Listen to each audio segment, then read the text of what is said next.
What's up, guys? So I went ahead and picked up another Springfield Prodigy, this one in 4.25. Previously I have the 5-inch barrel. Big fan of it. I liked it a lot. Go ahead, check out my review I did. I think I did, what, 8,000 round review. I'm at about 13,000 rounds in total on this gun. I really slowed down shooting it a lot once I hit 10,000. I went back. I spent a lot more time shooting my Glocks and stuff. This is still a phenomenal gun. This is the nicest shooting gun I own for sure. It's the fastest shooting gun I own, nicest shooting gun. Just that right there, the most satisfying.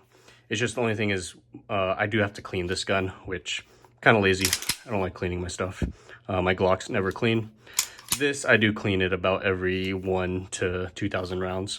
Depends. Once that cycling starts to bog down, that's when I know I need to clean it.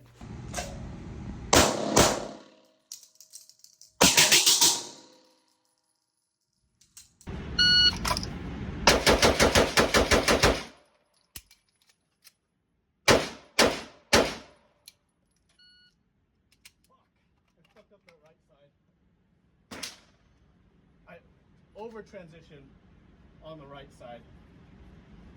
The Loophole Delta Point Pro is the optic of choice I went with here. I originally had the EOTech E-Flex, and then 3 of them broke on this gun, so went back to the Delta Point Pro. I got all the work done by Dave Simsick at DSC Gunworks. He did that V8 porting, as you can see up there. DLC coated the barrel. You can see I have a lot of rounds through the gun. The DLC coating is starting to wear off. You can see right here my dead skin cells where I'm gripped the gun. Have the X300 UB model, Dawson Staccato Magwell, thin grip safety, EGW ignition kit with about a, I think 2.5 pound trigger, something like that. It's very light. I can't remember exactly. It's a light trigger.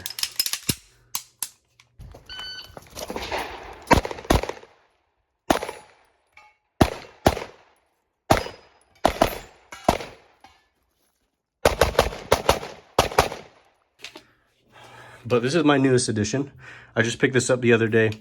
So the 425 model, and we're gonna drop that magazine. As you can see right here, I'm actually running a Staccato C2 magazine. So that's something unique about this specific Prodigy. So it's the 425, but then I had a company go ahead and chop the grip to make it Staccato C2 length. So they chopped the grip. There's custom stippling done right here. Feels pretty nice. As you can see, so Staccato C2 magazine will fit flush fit. And that just makes the overall profile of the gun a little smaller if I were to use this as a carry gun. It is a pretty heavy gun, full steel. Obviously with that weight, it shoots very nice. I'm contemplating whether I want to carry this. We'll see. That's kind of the idea behind it. That's why I went with the C2 grip length, is that the idea was that I was going to rotate this in with my carry setups. So we'll see. Only thing I plan to change is I'm not a big fan of silver or like shiny things. So I do want to get this barrel DLC coated as well, or just get a different already DLC coated 4.25 barrel, which I've been looking at DSC. I've been looking at their barrels. I don't know if I want to spend what, $300-400 right now on just a barrel. So we'll see. I do think that would complete the look. That would make this look a lot better if I got the black barrel, swapped out the black X300 with the tan X300, and then threw a tan aim point acro on here. I will say those iron sights run really nice.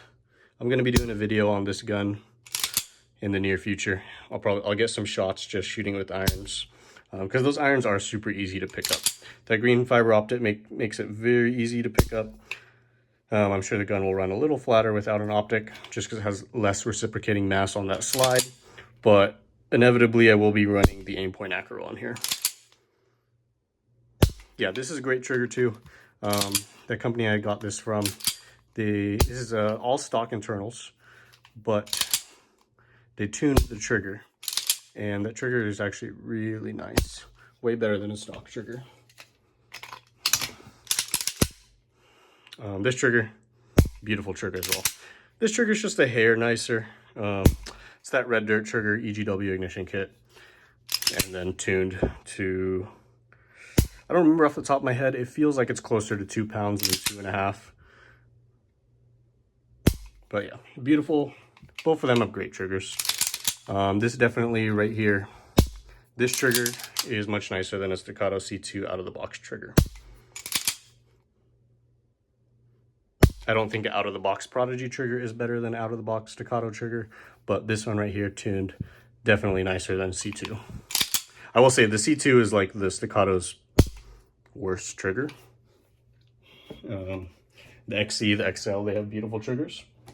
Also, before I forget, I did get some rounds through the Ape Defense, the third setup that they sent me.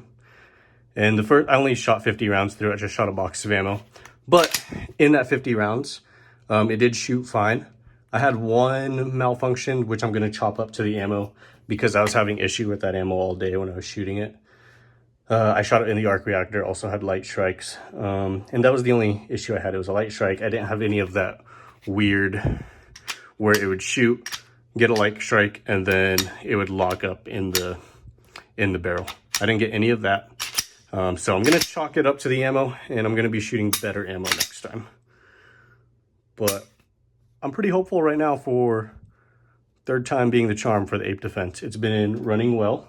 As soon as I got this slide, I could tell just by looking at it that the quality of this one is better than the last one, or the last two they sent me, the last two black ones. The last two all black slides, they didn't even include like an optic cover plate. And then this one they did. So I'm going to be taking that off. I'll be throwing Aimpoint Acro P1 on there. I'll actually go ahead and do that real quick so you guys can see what it looks like.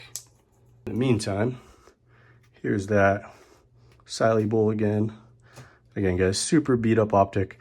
It was a pretty unrealistic torture test, but yeah, hopefully you guys will enjoy the content.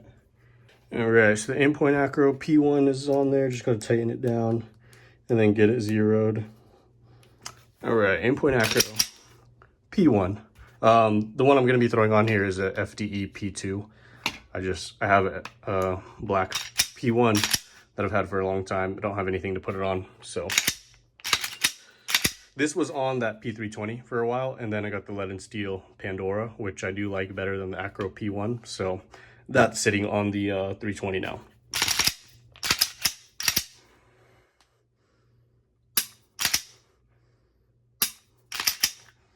But yeah, that's how it's going to look, except I'm also going to have an X300 on here. I only have so many X300s, you guys. I do need to buy an FDE one to put on here. And then once I do that, I'll probably take this black one off and put it on the Ape Defense. Or whatever gun I'm shooting at the time for a video. So this one right here will have a permanent X300. This might be a permanent X300, or it might be one that gets swapped around. We'll see. This one will probably get swapped around, to be honest with you. I have some stippled frames I'm getting done.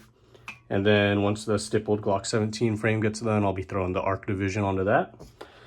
But yeah, that's pretty much all the stuff that's coming in the near future. Just wanted to keep you guys updated. Oh, I did get rid of the Canic as well. I ended up trading it for a long gun. So maybe I'll put the long gun on the channel and show you guys that. But yeah, I wasn't super impressed with the Canic. I didn't have much need for it, so ended up trading it away. This is my newest piece. I'm pretty happy with it. 425 Prodigy with the modified grip chopped to a Staccato C2 length. So pretty much a Staccato C2 with a slightly longer barrel. Yeah, I'll be getting content out on this in a bit. Got to finish up editing the cyelee bull optic, and then I want to get some content out for this and also get it 1,000 rounds through it and then see if it has any issues or if the third time's the charm with Ape Defense. But that's all I got for you guys. Thanks for checking it out.